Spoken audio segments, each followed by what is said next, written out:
চিনতে পারলি? এত বড় হয়েছিস, কিন্তু হাসিটা ঠিক আগের মতোই রয়ে গেছে। আরে রাজা, তুই হঠাৎ কবে এলি? কতদিন তোর কোনো খবরই পাইনি। কাল রাতে এসে পৌঁছেছি। ভেবেছিলাম আজ তোকেই প্রথম দেখব। ইস, এই বৃষ্টির দিনে ফিরলি? শহরে তোর কাজকর্ম কেমন চলছে? কাজকর্ম আছে, কিন্তু মন পড়ে থাকে এই মেঘলা আকাশ, এই গন্ধে, এই গ্রামে। আর তোকে না দেখে থাকতেই পারি না মধু। জানিস মধু, শহরে কত মানুষ, কত আলো, তবু তোর মতো একজন নেই সেখানে। না, এসব শহরের লোকদের কথা আমি শুনতে চাই না। মিথ্যে বলছি না রে মধু।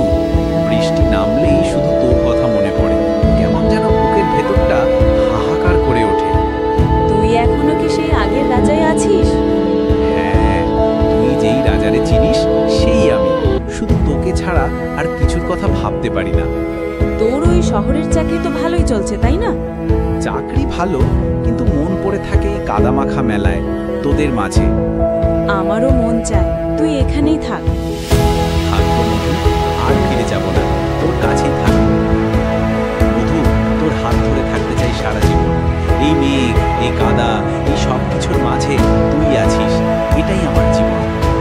রাজা, তুই যদি সত্যি এমন কথা বলিস, তাহলে আমি আর কোনোদিন তোকে ছাড়বো না। কথা দিচ্ছি মধু, তোর হাত কখনো ছাড়বো না। আমি বিশ্বাস করি তোকে। মধু, আমাদের নতুন শুরু হবে এখানেই, এই গ্রামে। হ্যাঁ রাজা, নতুন জীবনের গল্প লিখব আমরা একসাথে। তুই পাশে থাকলেই সবকিছু সম্ভব। আকাশের চাঁদও আজ আমাদের জন্যই হাসছে মনে হয়।